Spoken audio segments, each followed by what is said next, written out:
ચલો સ્વાધ્યાય 1.21 10 સેન્ટીમીટર ત્રિજ્યાના એક વાહક ગોળા પર અજ્ઞાત વિદ્યુત ભાર છે.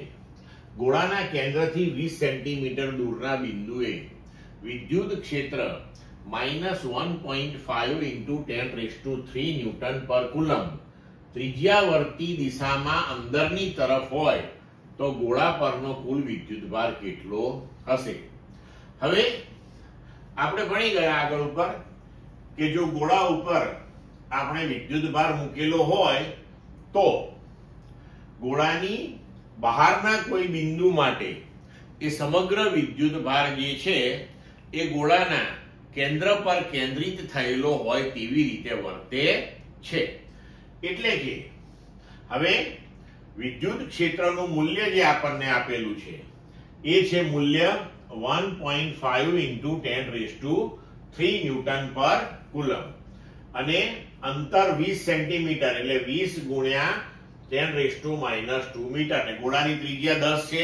એટલે કે આ અંતર પ્રમાણે જે બિંદુએ વિદ્યુત ક્ષેત્ર આપ્યું છે તે બિંદુ ગોળાની બહારની તરફ છે. હવે આપણે વિદ્યુત ભારનું મૂલ્ય શોધવાનું છે. તો E બરાબર kq/r² સૂત્ર પરથી આપણે લખી શકીએ કે q બરાબર ER²/k. હવે E, R અને K નું મૂલ્ય મૂકીએ તો E નું મૂલ્ય 1.5 × 10³ R 20 × 10⁻², એનો વર્ગ, K નું મૂલ્ય 9 × 10⁹.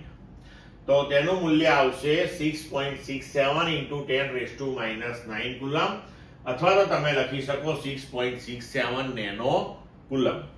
હવે અહીંયા જુઓ કે વિદ્યુત ક્ષેત્ર -1.5 × 10⁻³ એટલે કે ત્રિજ્યાવર્તી દિશામાં અંદરની તરફ છે. બરોબર? તો ત્રિજ્યાવર્તી દિશામાં જ્યારે અંદરની તરફ હોય તો q કેવો હોય? ઋણ હોય.